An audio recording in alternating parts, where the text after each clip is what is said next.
Welcome to Looper Talk. Merry Christmas. Got my Santa onesie on. You can see here. Off on the shelf there. Little Christmas decor. Yeah, it's one of my favorite times of the year. I think, well, now that I have kids, it's starting to not be because I have to buy everybody shit. Yeah, it's fun. It is. It's fun to see them all happy and all that. So don't take that too seriously. Wanted to first thank you all for the support lately. It's been amazing. Really, truly gratifying for me. And also, I wanted to give you all a little Christmas episode. So here I am. We'll go over like 5 topics today, some caddy stuff, some golf, and then some fun stuff. It'll be a mixture of everything. Yeah. Hope you all have a good holiday season and enjoy your time with your family. So let's get into it. Um, First off, we'll start with a kind of a caddy tip, I would say, that I see a lot that kind of pertains to the end of the year. So the thought is, or the question, excuse me, would be, what is the biggest lie golfers tell themselves going into the new year? And I kind of want to bring a different perspective on this because there's an obvious portion of this statement, but then I believe there's a part of the statement where no one likes to talk about, and that's expectations. So, most like everybody, we get excited for the new year. We have goals pertaining to golf, whatever that is for you. And we think that if we continue to do the same things every year, that we're going to get the same results. And the problem is, obviously, we cannot think with that train of thought because we have seen from the previous years that if we continue to do the same things over and over again, these are the results you're going to get. So, for example, say I'm not putting well this year, and towards the next year I wanted to get a new putter and I want to start putting well, and I told myself, okay, I'm going to take putting lessons. And so I do my research. It's the beginning of the year. I find a good putter. I get a new putting coach. I like him or her, and we start putting. And about 2 to 3 months go by, and I'm not seeing any results yet. So my first instinct, or what I think people do in that mindset, is when that happens, they tend to fall back into what they usually do, and they think, okay, I've wasted my time. This isn't working. And so I think for us, and I could be speaking to myself here too. I think when it comes to golf, we have to realize that if we're going to make a change, the expectations of that change, we cannot think that it's going to be immediate. And we have to understand that sometimes some changes might take longer than others. We might not see results for even past half the year, really. So I think in order for us to, as golfers, when we go into the new year and we want to make these changes, we need to modify our expectations, or maybe modify is not a good word. We need to allow for ourselves to learn at our pace. And so even if we get impatient and something's taking a while to learn, I think persistence in those moments to maintain that mentality of I'm going to do this regardless of how long it takes, I think that's where we will see the true results. And I think that's when golfers will improve. Um, when we tend to fall back to what we're used to and what we're comfortable with and what we think will do the job, even if we have done this over and over again, we can't expect different results. And so I think that's something that a lot of golfers need to work on, is the expectations of not only our ability to be able to make that change, our expectations on what that process is going to be, because sometimes that process may take longer than what we expect. Right. And so, yeah, for going into the new year, if we want to make a change or if we want to decide to do something different, I think we have to be more open minded with what that process is going to be.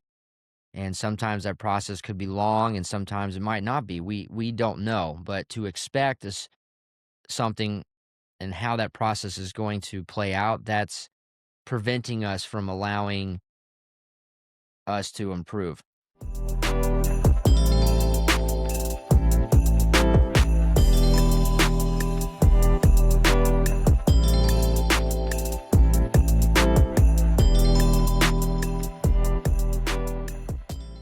Um, okay, so this is a caddy question I like. What does a caddy see that a players usually don't?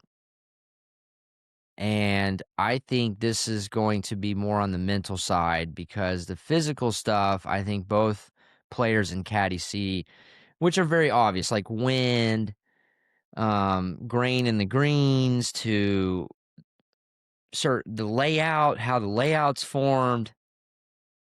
Um, right, those are more of the physical things, but I think the mental things is we start to see how our golfer reacts in stressful situations, and so there might be certain triggers that they'll do, or there's certain sayings, or they'll repeat themselves, or they'll start to stutter, and the player might not be able to see that, but the caddy does. And so, like, for an example, if we're up against a par 5 and we're within striking distance going for it in 2, and the player is starting to feel real nervous, and we could tell by his speech and by how fast he's moving and the way he's going about his routine, and so we can immediately assume that we don't have a good chance of this shot being pulled off because of the mentality of the player, and we can see that by body language and by other factors that include that.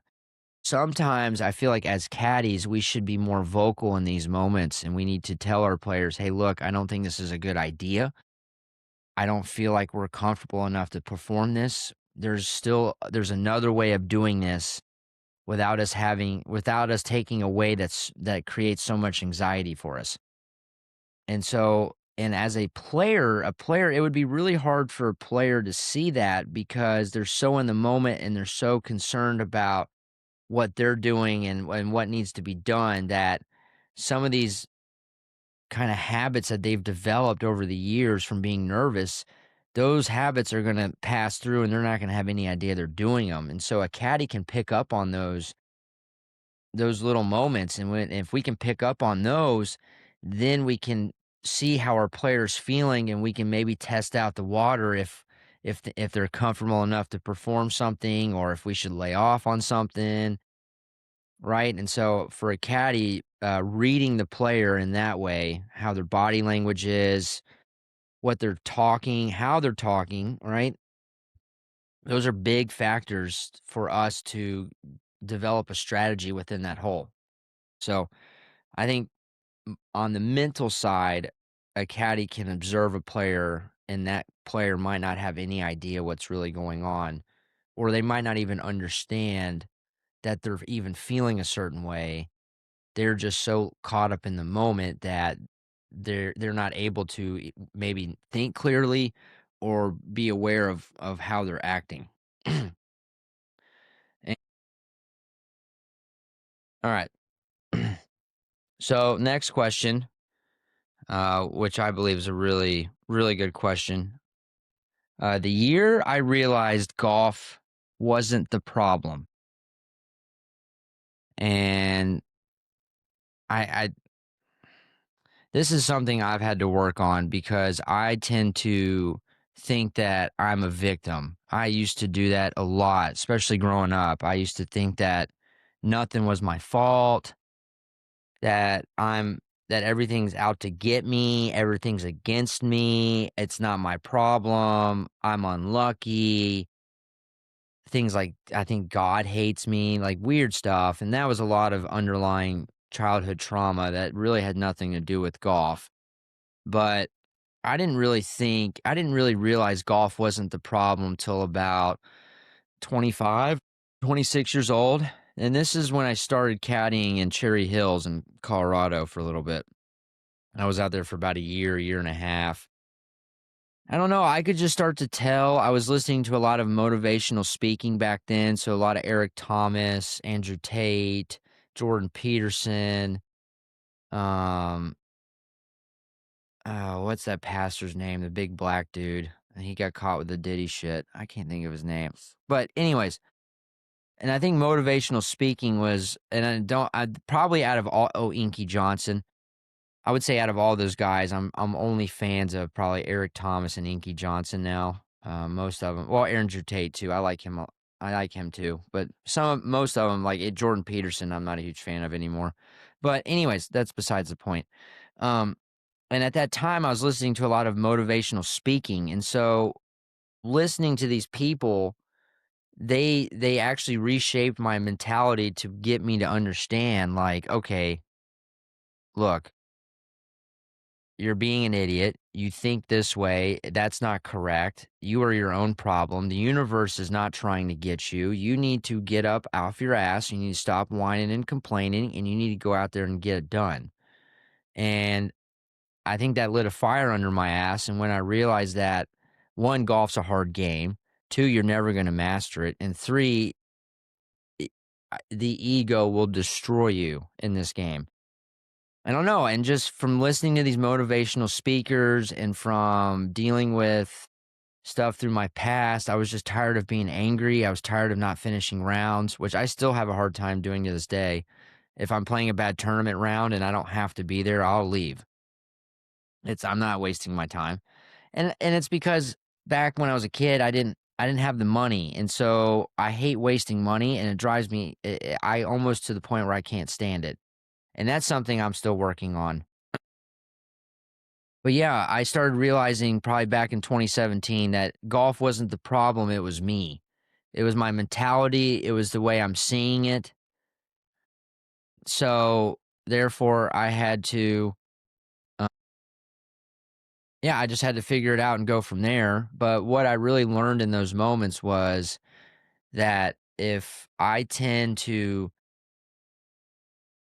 put the reality of the situation at hand and think from all different sides and not just such a negative one-sided thought, that'll help me realize that maybe there is other ways of achieving things, or maybe there's other avenues of thinking about how to how to even try to do this. That's what got me to even try mini tour golf again, was the motivational speaking and all that. Realizing that I'm not a that it's this victimhood mentality, that I'm not a victim and that it's just a game, which I know that sounds very simple and easy to think about, but when you try to do it for a living, you start to have these life and death thoughts, and it's super weird because you're like, this is a game. Why am I thinking like this? But the game has so much element of chance to it as well, that when you get these bad breaks, you start to get in your head, and then you realize that you're not making money because of bad breaks sometimes, and it could really mess with your brain. And so, um, I think for me, that was a huge hurdle to get over, was to mentally realize that I am actually the problem here. Not golf is not attacking me. I am creating a situation out of something that has zero to do with what I'm even trying to talk about. I'm making something up, really. Um, and I still deal with that to this day. I still have mental stuff that I fight, but I think as I've gotten older and more mature, that helped me realize what the reality is. Um, so all right, let's see. Oh, this is a story. And I think I love these people. I absolutely love these people. It's like the golf physicist. And I think, like I said, most people have this person in their group. Um, like the guy that just has all these numbers and has it all dialed in. I mean, and so I'll tell you a story about this guy, and it was so funny. So he would come at our course, or at Bandon. He would come to Bandon, and he would sometimes come by himself, or he would bring people. Really nice guy.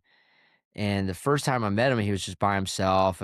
I carried for just him, and we went like 8 rounds in 4 days, 5 days. Got a lot of conversation in, got to know the guy. Comes next year, he brings another person. We have the same sort of spiel, but I'm carrying 2 bags this time, and that was awesome. And The third time he comes and he's like, okay, I did something different.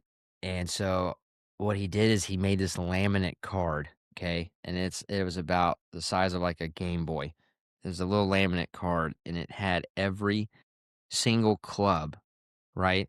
And not only did it have every single club, it had every single um chip shot option with the club. So he'd have one column with it was total distance, how far it went.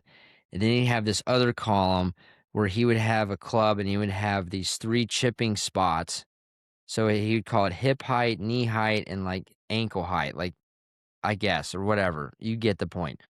And he would do it with a 7 iron, 8 iron, a 9 iron, pitch and wedge. And like the 7 iron, like hip height would be like carries exactly 42 yards. 8 iron hip height, 38 yards. And so we'd be around the greens. This is and we I'm not kidding you, man. We'd be around the greens. And he'd be like, how far are we? And I'd zap it, it'd be like 28 yards. And he'd get out this laminate card and he'd say, well, pitch and wedge, knee height carries about 20 yards and it should roll out. What do you think? And I don't know what to say right now because I'm not gonna tear him down and be like, hey man, listen, dude, you need to this is fucking ridiculous. this is you have this is there's you've taken the touch out of everything and now we are so structured and to a point where everything has to be exact here. This is like a scientist trying to teach Picasso how to draw, man. This is incredibly backwards. And so the whole trip, we were just looking at this laminate card, and I'm like, man, can you imagine? And I know we all have that person where it's like, okay, it's into the wind. Well, how much wind? Is it a club and a half or is it two? Oh, it's two clubs. Okay, so let's see, two clubs. Let's see, 20%, 148. That's 28 yards. That's 168. It's 176. So yeah, so I need to hit this exactly 176, huh? Like a 176-yard shot, that'll do it. And you're like, oh man, dude, what do you think? It's just a two club wind. Like I do math too. I feel like I have to make people feel satisfied about it. But like, man, it's just two club wind. Take three clubs and hit it softer. Like who cares? Like it's if we put so much emphasis on the math and think that everything has to be an exact number, the stress level I feel like with golf is so high because it's already hard enough as it is. And to me, there is an element of luck in the game, and people don't like to admit that. And so, like the gentleman I had with his laminate card, you can't like different balls, the different temperatures. Like there's so many variables to that. How can you assume that laminate card is correct? Not to mention how stressed out are you when you're around the green? You're gonna have to bring like 9 clubs with you. I mean, Jesus. So my tip for this, okay, for you calculated fucks that sit there and want to be like, oh God, I need to hit exactly a 163-yard shot. It's like, dude, easy. Okay, I'm going to give you a tip. It's not really a tip to help you. It's just a thing that I promise you, this is how pros think. Pros are not that exact.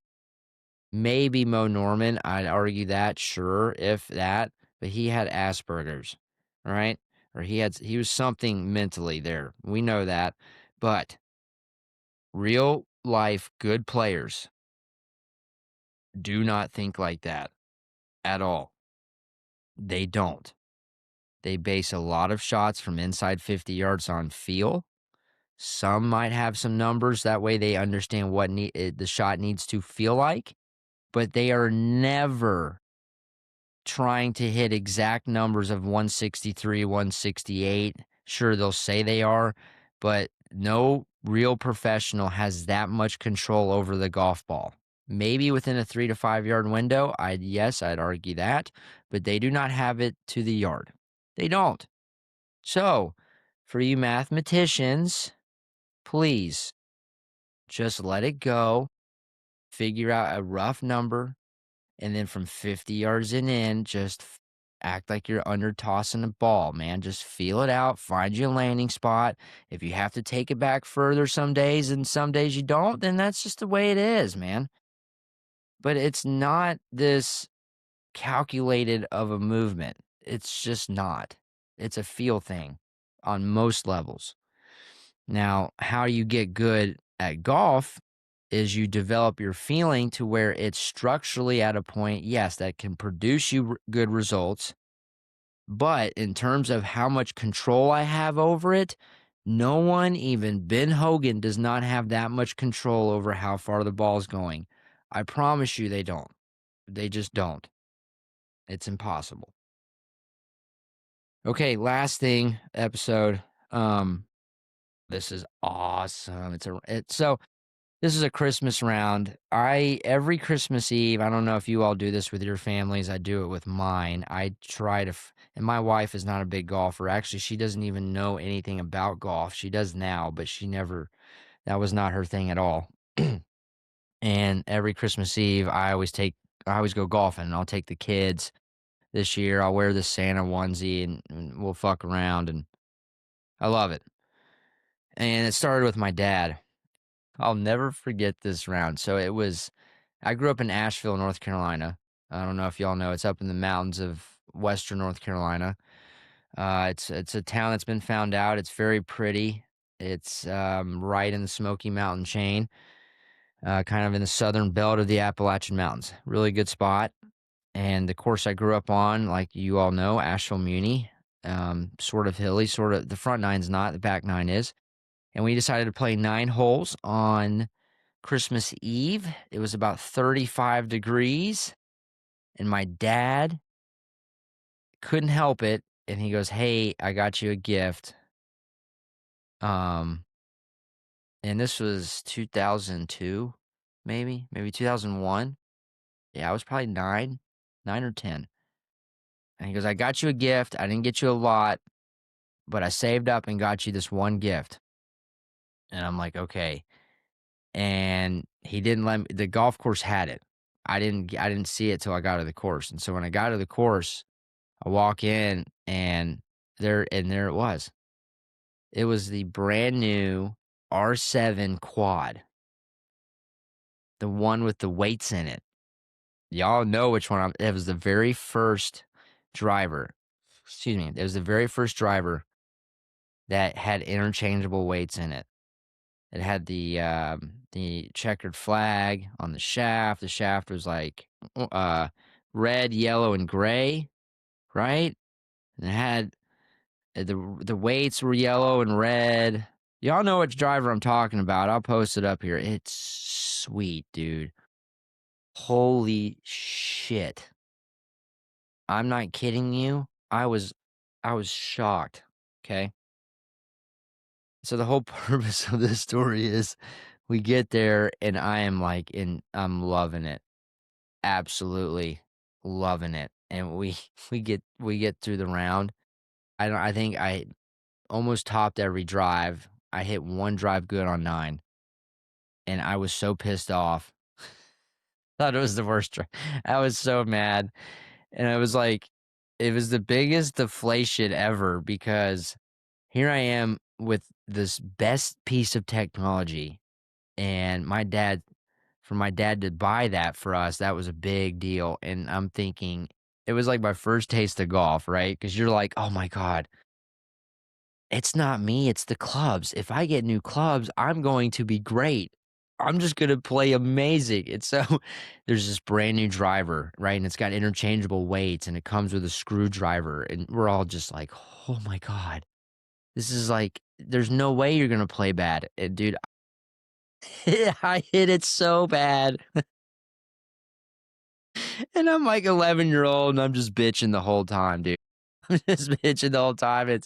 It's 35 degrees out, cold as shit. We barely feel our hands.